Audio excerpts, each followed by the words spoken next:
Who's the favorite class? Right. Whoa.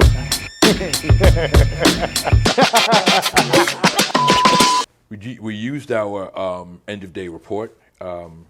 We did our stand up. We scrubbed our people out on a Wednesday. Last thing I wanted to touch bases on was the one-on-ones between you and your reps. If you're talking to them throughout the day, if you got your stand up, you're walking your hallways, you're coming into office, you're doing that knee to knee, dapping them up, or giving them that real time coaching because you overheard a phone call. Well, I didn't hear a recap, or what was the need? Maybe you could have tried this, and you give them that. So you have that much interaction with them all the time.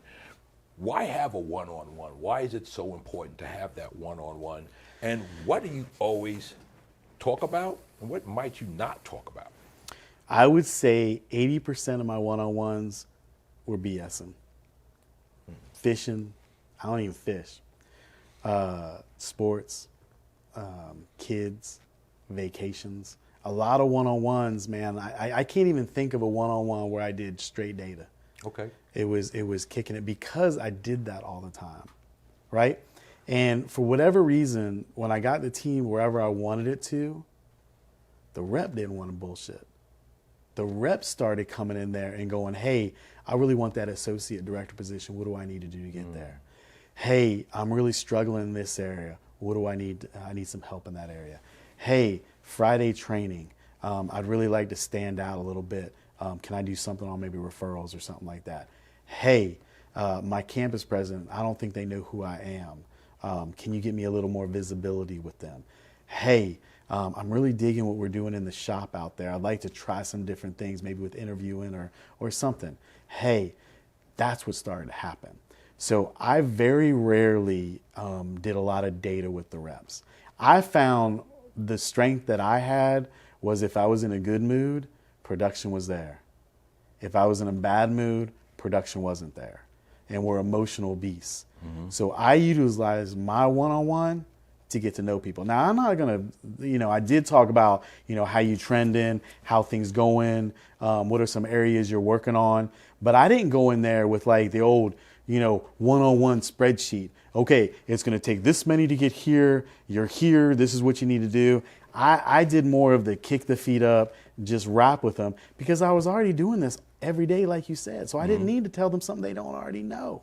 And I tell you, man, over time, it just became them telling me what they wanted. Because you got to know what E1 wants. Okay, Gary Perez just wanted to be a career rep. Charlie Parker wants my job. France Turner wants to be in academics and eventually be an instructor at some point. Claude Beckles, he likes the outside. He wants to be more like a BDR, business development. So I knew everything about and I'm saying I'm special. I'm saying I learned from really good people. I learned everything from everybody, so I knew what to push their buttons with. And by the time we had a one-on-one when things started humming, and they started humming quick, they would come me with their buttons. Does that make sense to you? Makes perfect so my one-on-ones were straight 100%. Up kicking it, 100%. I mean, we talk about anything. I'd even talk about other people. I'd be like, yo, how's Ash doing today? How's he doing? Doing good? Because I know you guys are tight. Yeah, I took him for a walk earlier. We kind of talked it out. Okay. And you got to know who you're talking to because you got the gossip Johnny who wants to tell you everything because he thinks that's how he's going to look good. And you knew everything. And I also one-on-one my front desk. How many of you guys one-on-one your front desk? If you don't, you're missing out because I know who knows everything about your campus, and that's your front desk. Mm-hmm. And I used to fluff them feathers on my front desk. Reps would get mad. Who they think they are? They're not the director of admissions. And I would just smile because I empowered them. They thought they were hot stuff, and I tell you what, it worked, man. Yep. Well, they come on one-on-one. Let me tell you what Carrie did the other day. Really? Talk to me about Carrie. What'd she do? Right. Talk about, and then I got Claude coming up to me because he wants all these kind of leads. Mm-hmm. And I know you wouldn't want that, so I didn't do that. But I'm telling you, you need to look out for Claude. He's always trying to get some sneaker or something like that. And then Carrie Perez, she wants all the walk-ins. She said, anytime walk-in comes in, you give it to me, and I know how you operate. Mm-hmm. You know what I mean? So that's your team. There's a great book, 5 Dysfunctions of a Team, and it talks about many different teams. Your one team is your admission reps. Another team is just you and your front desk.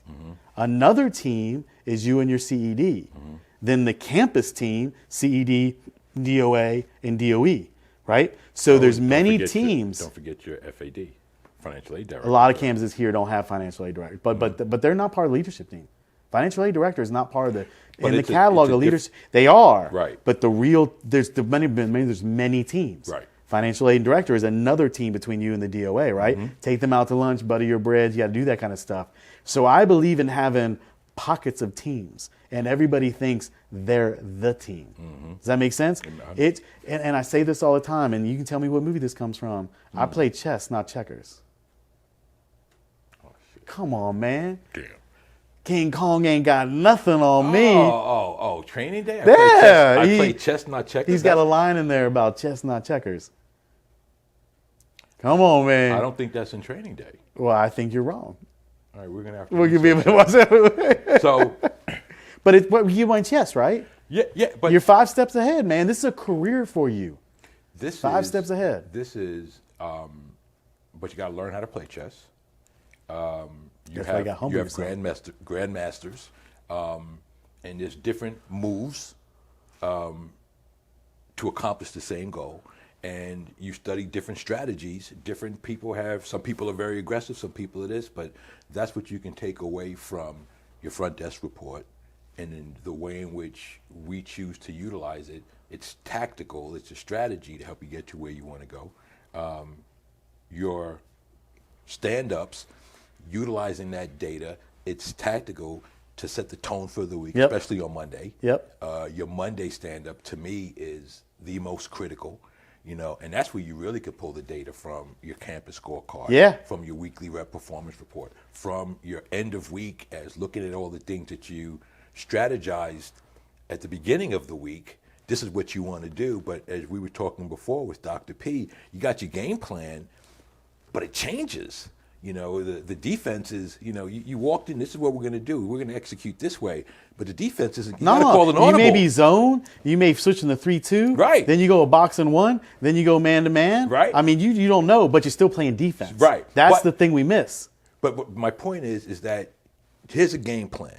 I'm looking at what I got. I'm looking at what I'm going to reshift.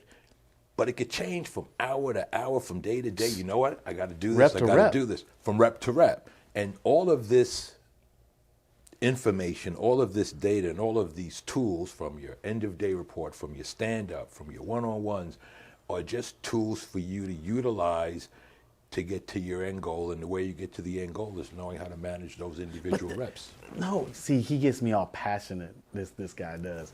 But that's, man, I hope you guys get the essence of what I'm going to say.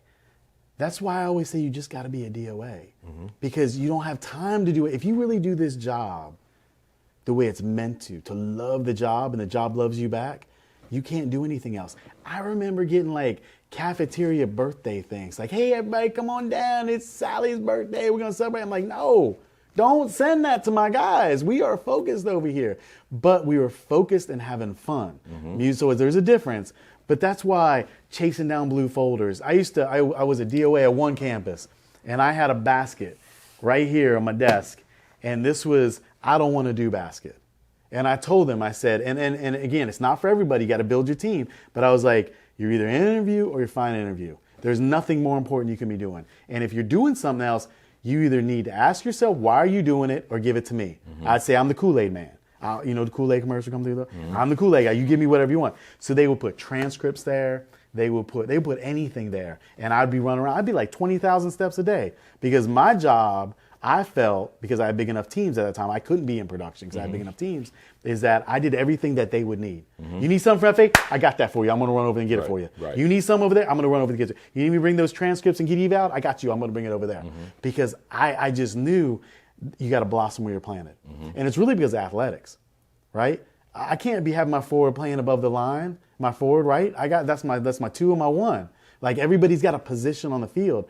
And if they are too focused on blue folders, too focused on pontificating of how we can do the job better, talking about this, that, and the other thing, well, that's not what you're here for.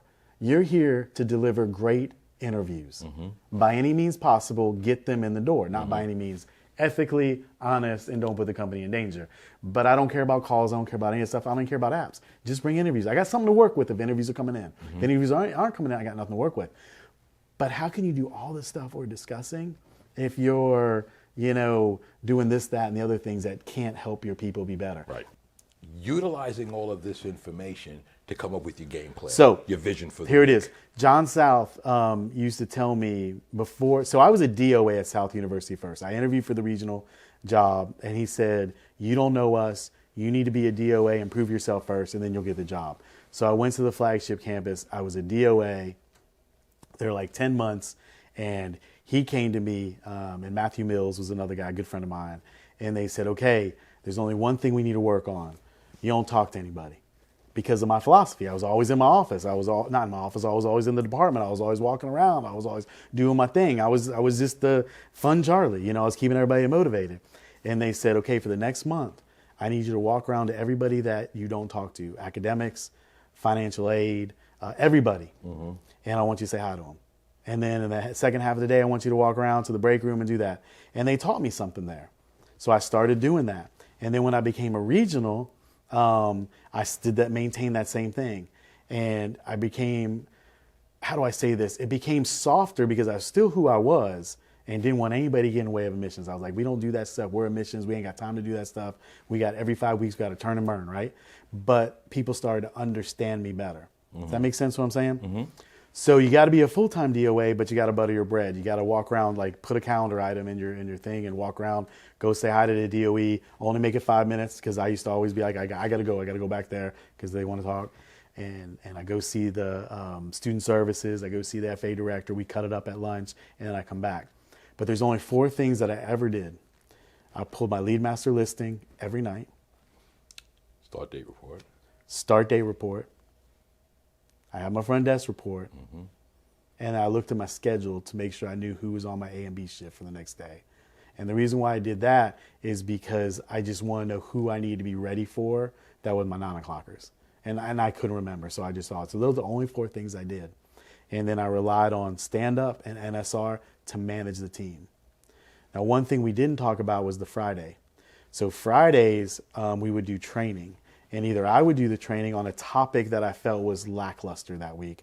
Referrals, appointment sets, prioritizing your day, using the best of your 8 hours you're there, whatever it was. Sometimes reps would do it on something that they were strong in, so they would get their peers into it and also give them a chance to shine, but also to magnify their skill set so they could get better at public speaking. They could get better at understanding the job. They could be better at this. I also, on Fridays, would do DOA chat with the reps. So I would talk to them about the algorithm. I would talk to them about what I look for. I would talk to them about what do I do. So, and then I would do a regional too. I talk about what a regional does, what they do, what questions do they ask me. Again, the spirit is to educate them so they do your job for you. So you can sit back and do nothing. So to circle back with all of this, those are the only 4 things I did, those reports, and those are the only meetings I had. That was it. There was nothing else. CED wanted to meet with me. I was like, I ain't got time other than my one-on-one. If we had a leadership meeting, he would know or she would know. It was like a half hour. And we were knocking it out. And I was back in admissions. It was just that kind of camaraderie. That makes sense to you. I've worked in offices and I've worked in cubicles. There's challenges with offices unless they keep that door open and they talk loud.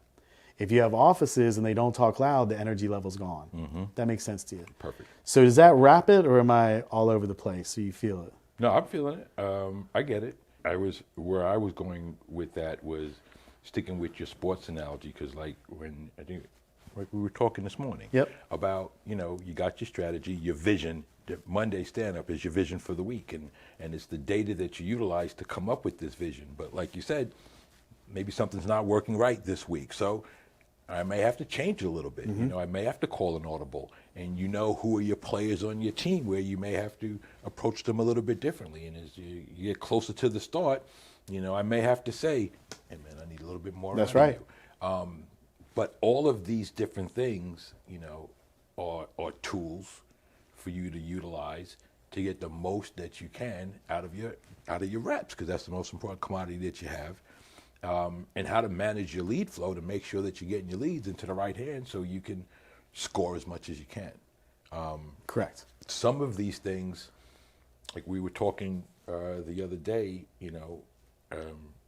I've learned something from this person, this person, this person, this person, and this person, and then you just steal it, and then make it your own. And that's the communication that you try to have with your DOAs, and I love that. And so, if I got a guy who's a rep and he's working for me, I feel my job is to train you, take my job. If you want your job. If you want it. Right. And explaining something to the DOAs as to, well, this is why you use this. And sometimes they'll be like, why do I got to have a stand-up? It's only 2 reps on my team. I can talk to them. You're missing the point.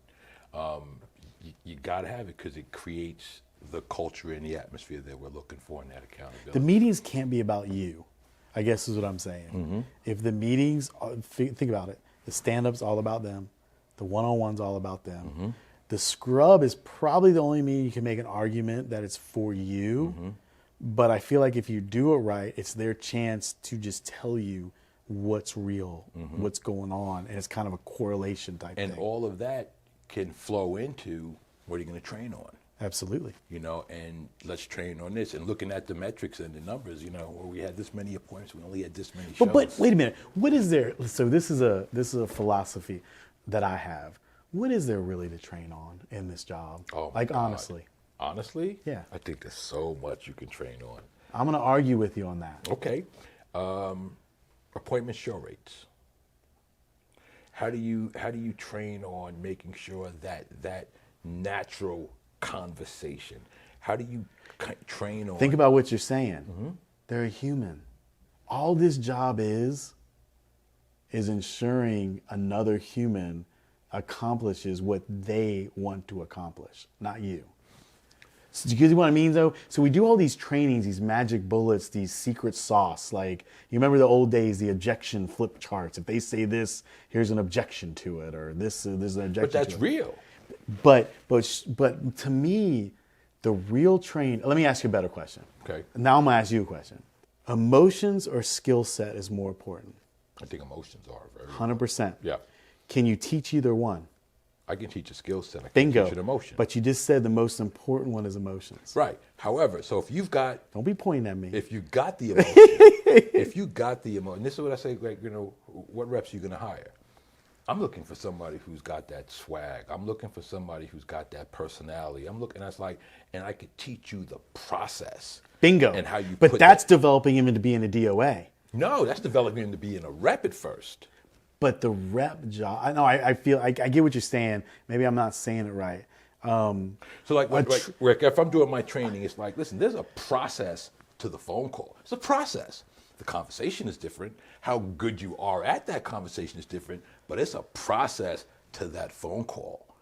And I can train you on the process. And once you get the process. Okay, that's fine. The guardrails, right? Right. Yeah. This is what you got to say. So when you hear an objection, as opposed to somebody who's going to give up, let me give you something that you can say to try to overcome it. But here's my thing. Hope you guys appreciate this, because I'd love to have even a deeper conversation about this. If someone's got an objection, like how do I say this? In life, like when you're kicking it with your boys and everything, Okay. they're going to have objections, right? Okay. But you don't need to be taught how to talk to them about that objection. True. But if you're not my boy, if you're an acquaintance, and I have a professional familiarity with you, I got to have the right. But the I have best to- reps don't have any acquaintances. The best reps can establish a professional familiarity very quickly, and therefore ask the right questions to keep the conversation going to overcome that Correct. objection. Yeah. But that's the same thing if you're at a dinner and you're on a blind date and you got to carry that conversation. Right. But Right? if your blind date is looking But at if you're you like, Will Smith and you're the master and you're trying to teach people how to get the hot girl, right? I may have to smack you though.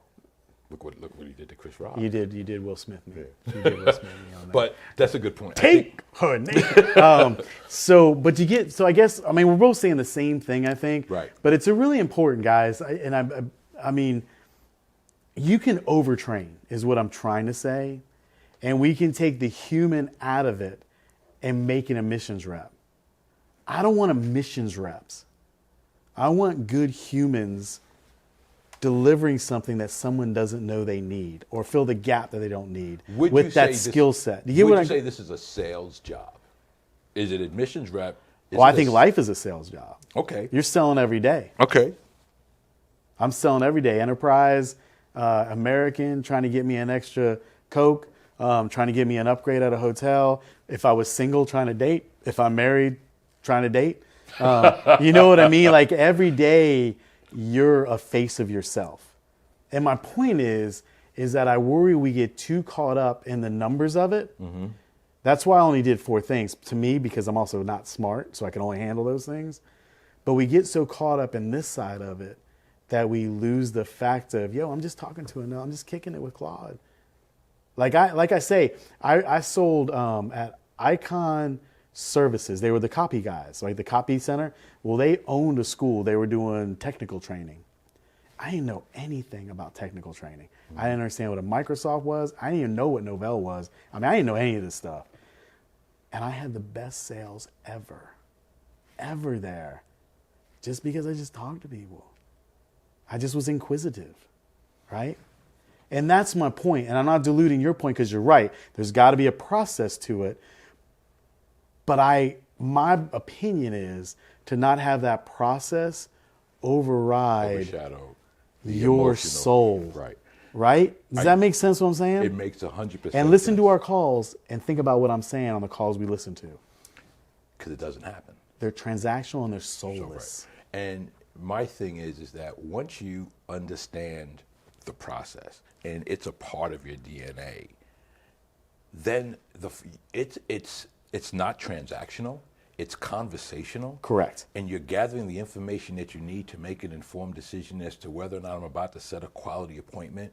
And it doesn't appear to be transactional, but there is a process to it. Absolutely. And there's time management. Like we do a whole training. I mean, you see me do this where setting your day up or the 3-2-1 or, relating to other people that aren't like you, finding, you hear a baby crying. Like there is some skill to that.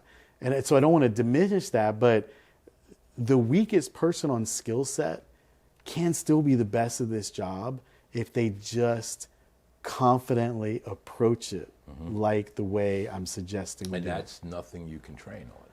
Either they have it or they don't. What goes to me with hiring? Perfect segue. Are we looking for that when we hire? Interesting. Some people want to hire people with a lot of experience. Yeah, maybe.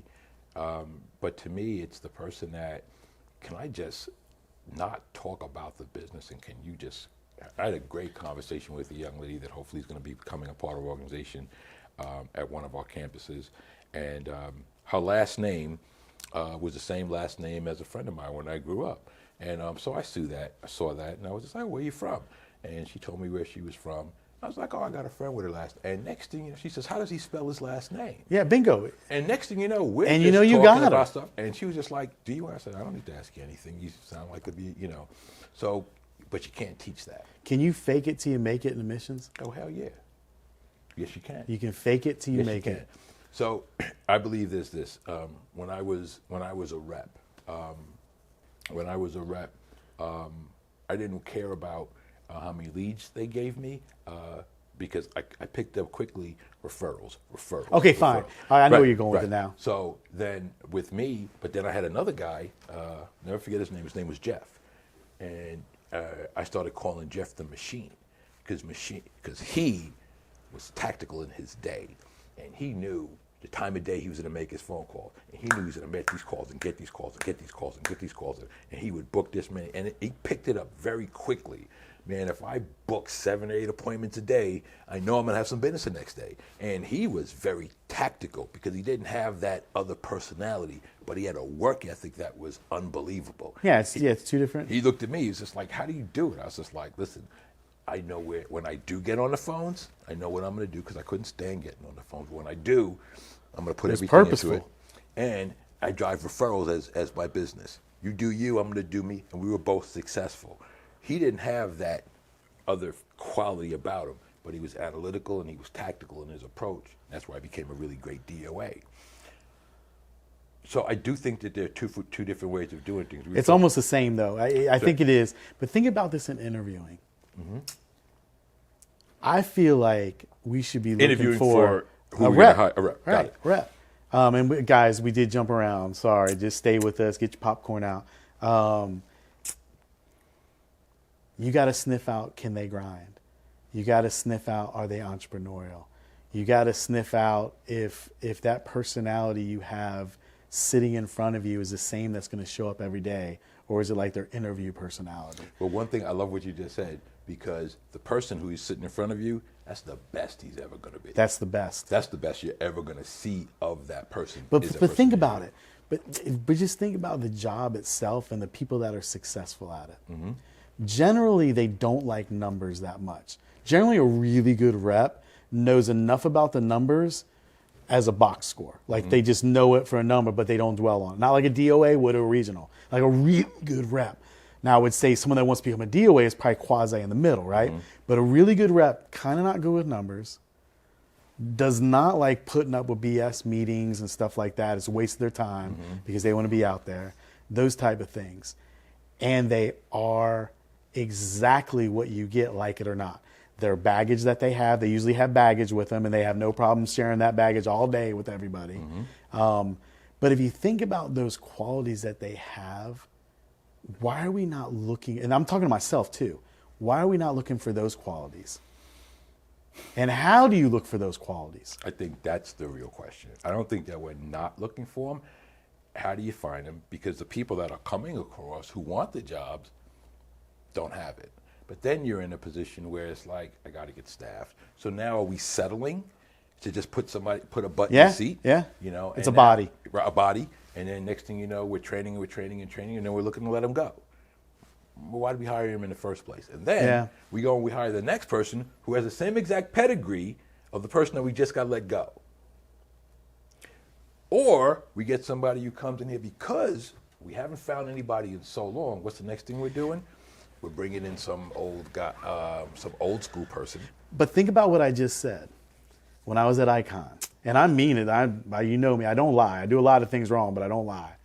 I didn't know anything. It was a certification program. It was a 9-month program. Sally Mae, it wasn't Title IV. It was like $16,000 or something. So it had a different price tag on it. I knew nothing About the product knowledge. Nothing. And I'm not advocating it. I'm trying to prove a point here. Nothing. But I had the best starts of anybody in the organization. People that have been there for years. And I'm not tooting my horn. And to be honest with you, because I wouldn't lie, I was young and even more confident than I am now. Like, you know what I mean? There's something to that, I feel like, in this profession that we've lost. And that's human emotional attachment to what we do versus tactical, structured, pragmatic trainings. Do you get what I'm saying? I do, because it's reminded me of a time when I went to a school system, a school of audio engineering, where most of these guys they want to be in the music industry. I don't know anything about this. This campus was beautiful, state-of-the-art facility, and I never forget. They said, hey, we need you to go out to California. So I go out there, been on the job for 3 days. And I would go from campus to campus to campus, wherever my VP needed me to go. And I get to this campus, and I was just like, okay, give me some leads, give me the phone. Well, you need, I said, no, let me just get to work. And I remember the first appointments that people come in, like, you don't even, I don't need to know how to tour. I don't need to know the person who I'm talking to. Because the tour is what they want to see, and not what you want to show them. And it's a Think about that. Not what you want to show them, it's what they want to see. And it's a passion program. It's okay for me to say, you know what, you probably know more about this than I do. Why do you want to, and we would just be conversational. And then it was fun because now we're going and we're touring and they're seeing stuff because it was a passion program and their mind is blown. Like, oh, what do you know about this? And in my first couple of tours, now I'm learning how to tour. Yep. And what they want to see because it's valuable to the others. Yep. I'm meeting instructors. Hey, tell me about this. And I'm picking up my product knowledge, but it was no problem with getting people to come in because I was like, you really interested in doing this? I really am. I'd love to help you. But instead, what I hear here, and it's not here, it's just everywhere. So this is not a knock. This is good to talk about.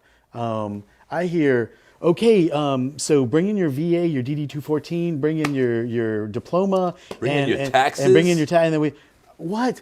Just freaking meet them. Yep. Like just meet them. All that stuff can happen, but just meet them.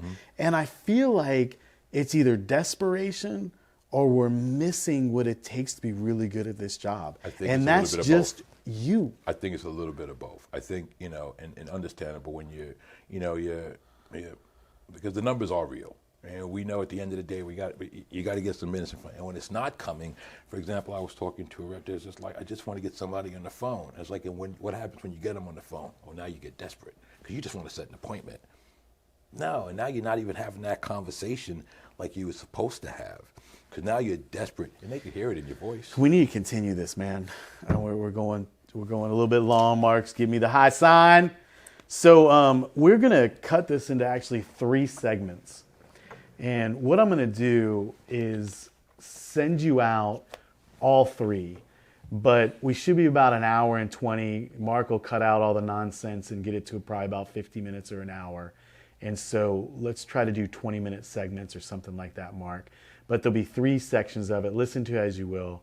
But I hope you guys feel this because this is a conversation that I wish all of us could be in a room. And we need to do that. And we are going to do that and have real talk. But if there's anything that's a takeaway, 2 things, and I want you to chime in, is 1, keep it simple. Use the front desk report the way it's meant to use, in my opinion. You do what you want. If you're off and going, then do it. But at least take it in and listen to what we're trying to say as an option. Just like I would do as a DOA, and I'm sure you're thinking the way I thought as a DOA, but just take it in as an option.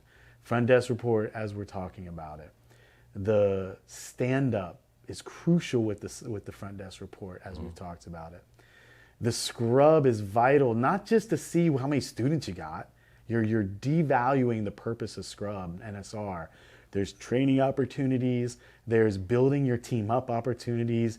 There's creating a cohesive environment between FA and your admissions people. There's so many byproducts of this if you really, really take scrub extremely seriously. It shouldn't be hours and hours. It should be about a half hour. Maybe if you're a little bigger campus, maybe 40 minutes, or cut it into 2 sections, whatever it is, and focus on the most important things. And that's what is the next step. That's all you need to know. What is the next step and why isn't it done now? That type of thing. And the rep is realistic in there. Opportunistic everywhere else, realistic in there. And then finally, the one-on-one is your opportunity to really appeal to your folks. Your folks need to go through walls for you. You need to make the ordinary extraordinary. In order to do that, they have to love and trust you. And that overcomes pay, that overcomes hours.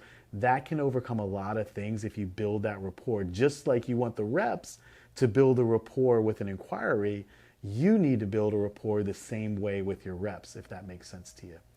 And then finally, think about this job.